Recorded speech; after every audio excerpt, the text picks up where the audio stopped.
Yeah, it's Venus.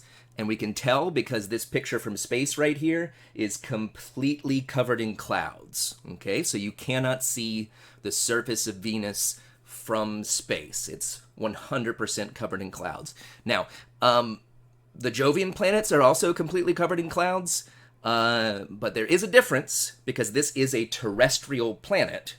And that means that underneath these clouds, if we go deep enough, what are we going to run into? What are we going to run into if we go deep down underneath these clouds? What are we going to hit?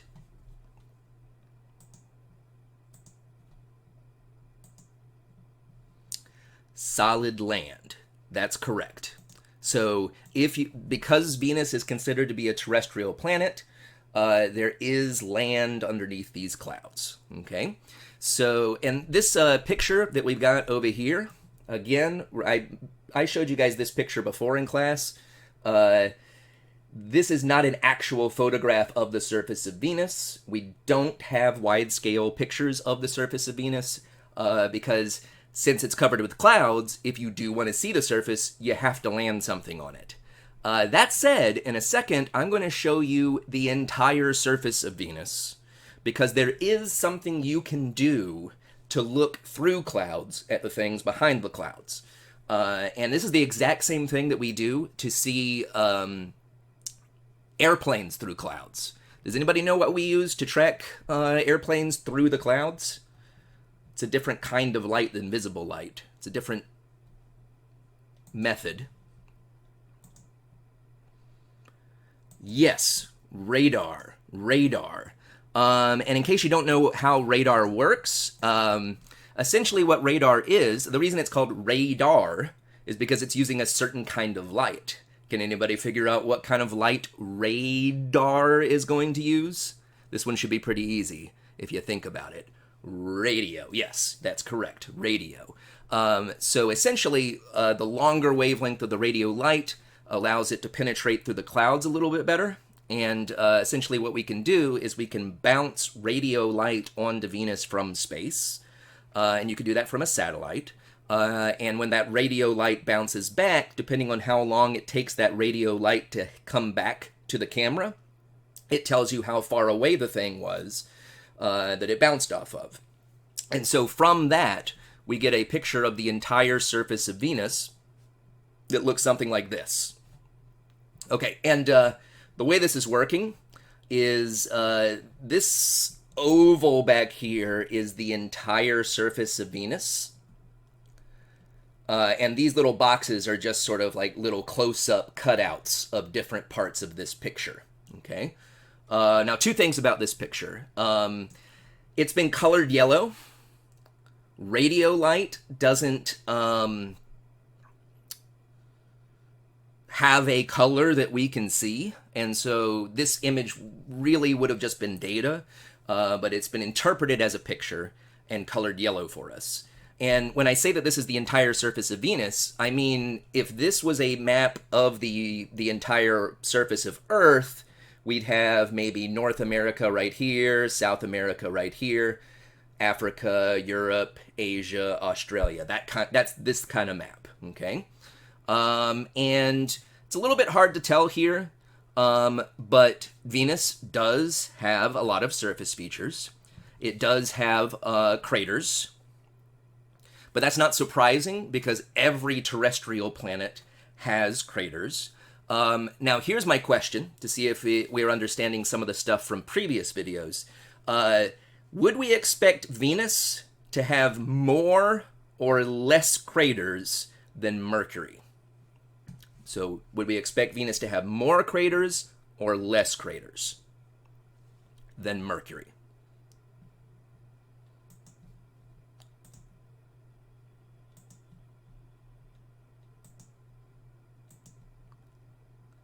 Give you guys a couple of... Less. Okay, we would expect less because we expect it to be hotter inside. And why do we expect it to be hotter inside? We expect it to be hotter inside because it is bigger. And we said that the bigger a planet is, the longer it takes to cool off inside. Okay? remember, Venus is almost the same size as Earth, as you can see from this picture I showed you guys last time. So we expect Venus to be roughly the same temperature, or at least more similar in temperature inside to Earth than the other terrestrial planets. So we would expect the number of craters to be much more similar to the amount of craters Earth has.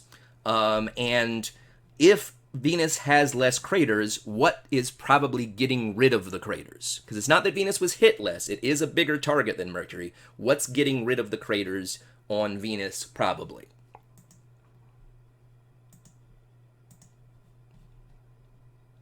Move this over a little bit. Yeah, I see some people saying things like volcanoes and lava and geological activity. That's basically correct. Okay, so that's getting us up to speed with the now, and we have found what appears to be volcanoes on the surface of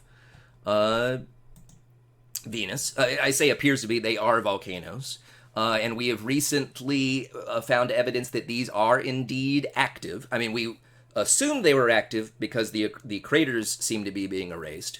But we recently have found evidence in recent missions that more strongly indicate that these are indeed active volcanoes. And if you look right here, this is a picture of a volcano from the top.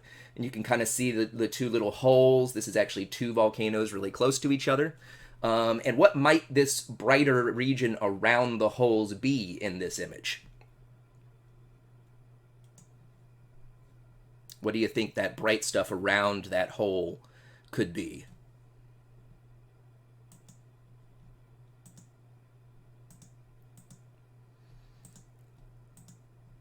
Right. It's probably the lava that has come out of those volcanoes. We haven't caught, at least to my knowledge, we haven't caught one of these volcanoes in action, but the evidence suggests that they must be active. Okay, now, so lots of volcanoes. Now, that said, Earth has volcanoes, but we have plate tectonics. Does Venus have plate tectonics? Yes or no?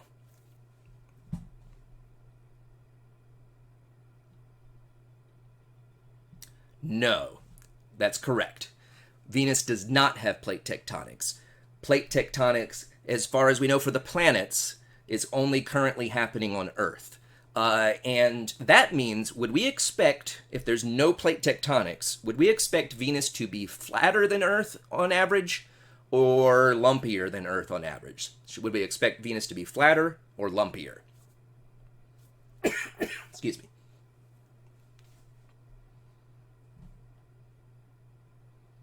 Flatter. That is correct. Remember, we said last time that Earth's mountain ranges come mainly from plates running into each other, and if there are no plates running into each other on Venus, we would expect no mountain ranges. So there are mountains here, but they all seem to be either live or dead volcanoes, mostly. There may be one or two strange features. But yeah, no widespread mountain ranges. Okay. Now, let me check my notes real quick. That's good. Okay. So if it doesn't have plate tectonics, what does it have? Because we know that there is an asthenosphere under the surface. Now remember, go back and watch the Earth video. The asthenosphere is what we call that magma layer, the molten rock layer just underneath the crust. We know it has to have that because of the volcanoes. So why is the crust not sliding around? Now, here's an important question. The crust on Earth, it is broken. Is it easy to make a new break in the surface of Earth, in the crust of the Earth? Is it easy or hard to break through the crust of our Earth?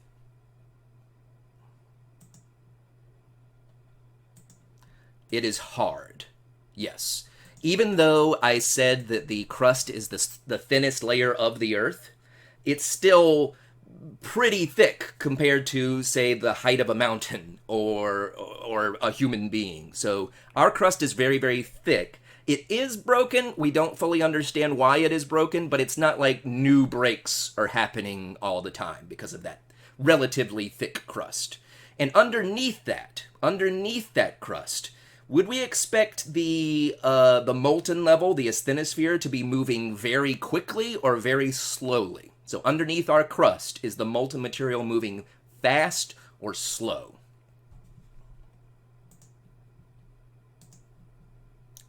Slowly. And though that's correct. It's correct that it is slow. And the way we can tell that is, are the plates moving around very fast? No, they're not. They're moving only, a few inches a year, if that. So it's a very thick crust on Earth and very slow movement of the molten material. Okay? Now, on Venus, there's two differences, at least as far as we understand it. Number one, the crust is thinner. It's not like you're going to dig a hole and go through it, but it is thinner than the crust on the Earth. Would that make it easier or harder to break?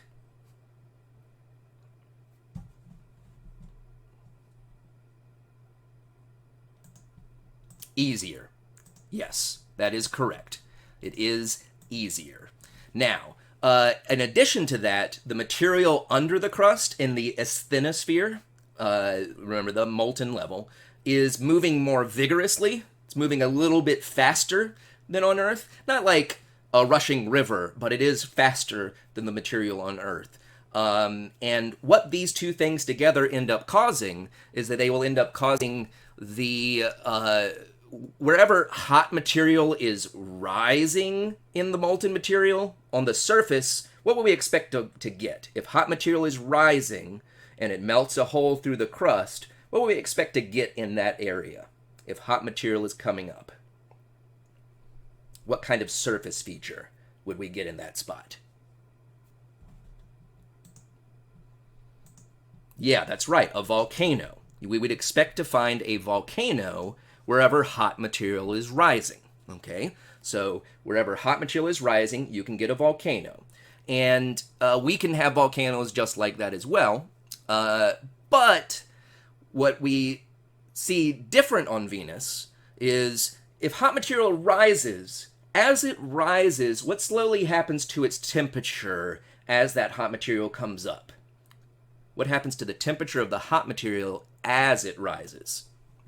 It's kind of a review of convection for last time. That's correct. It cools down. And then what does the cool material want to do in that situation? Once that molten rock cools down, where does it want to go?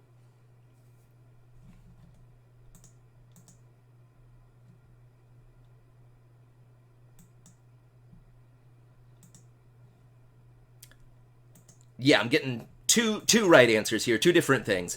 The hot material that does make it through to the surface will solidify and form the volcano and form solid rock eventually. But the stuff that doesn't get all the way through the surface wants to sink back down. So there's other places where cool material is sinking. And on Earth, that flow helps the plates move around. It's not the only thing moving the plates, but it helps that flow.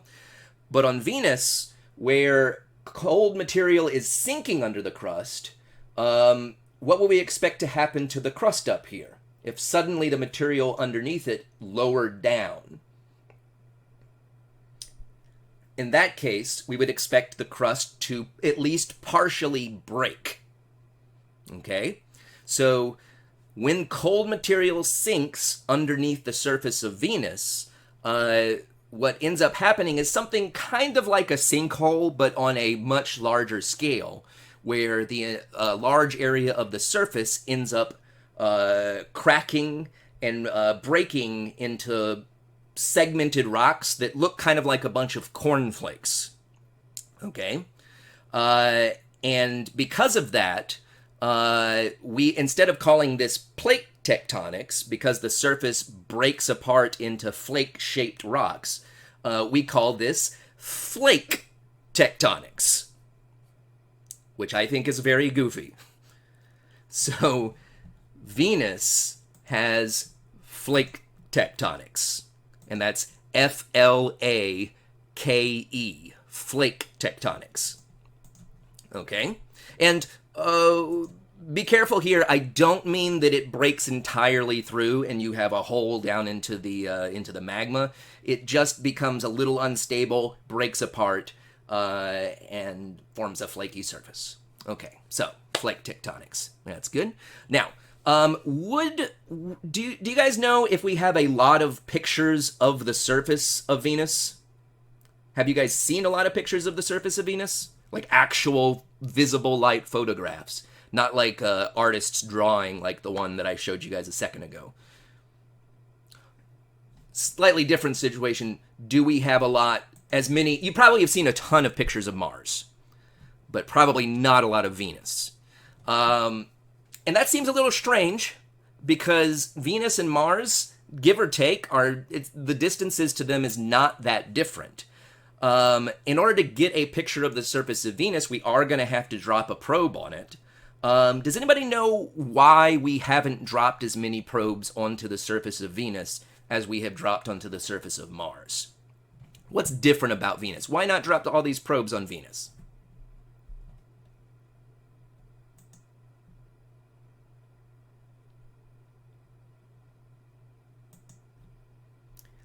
Yeah, I'm getting a lot of answers, and a lot of what you guys are saying is correct. And we'll go over all these now, but basically you guys are telling me that it's a lot more difficult to land a probe on Venus because the conditions are just terrible. There's a lot of things about being on the surface of Venus that make the missions much more difficult to do. You don't want to go to Venus. It's a bad place to visit, okay? So, let me show you one picture, an actual picture of the surface of Venus. And that's this right here. Okay? So this is an actual photograph in visible light of the surface of Venus. And there are very few other pictures, and they basically all look like this. Couple of things. If you look over here, this is not aliens. This stuff down here. This is not weird structures. Can anybody figure out what this thing down here might be?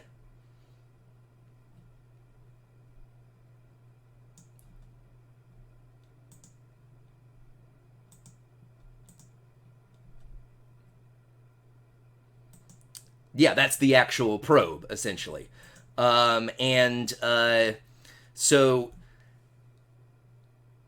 it landed, this particular probe landed, took a few pictures, got its own feet in the pictures, and what they've cut off on the sides here is it actually got its own lens cap in the picture, and yet that is still the same, the one of the best pictures we have of the surface of Venus. Oh, and yes, some people are noting here this was actually a Soviet Union mission, so this was not a mission sent by the United States. This was sent by the Soviet Union, which tells you a little bit something.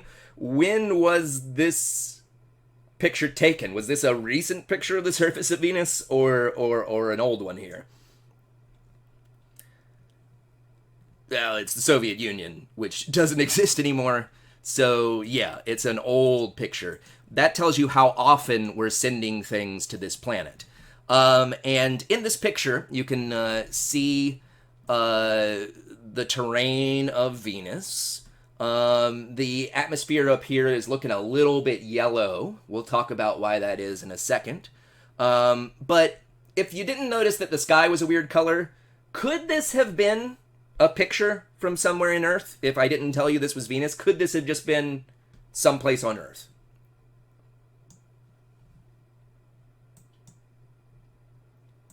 Yeah. This definitely could have been a picture of someplace on Earth. And that makes sense because remember, all the terrestrial planets were made of the same raw materials, right? So this rock right here, it's basically the same type of stuff that's in our rocks, chemically at least. They might be in a slightly different form because of the slightly different environment. But these are silicates, probably. There's probably a lot of silicon and oxygen and a little bit of iron in this surface, okay?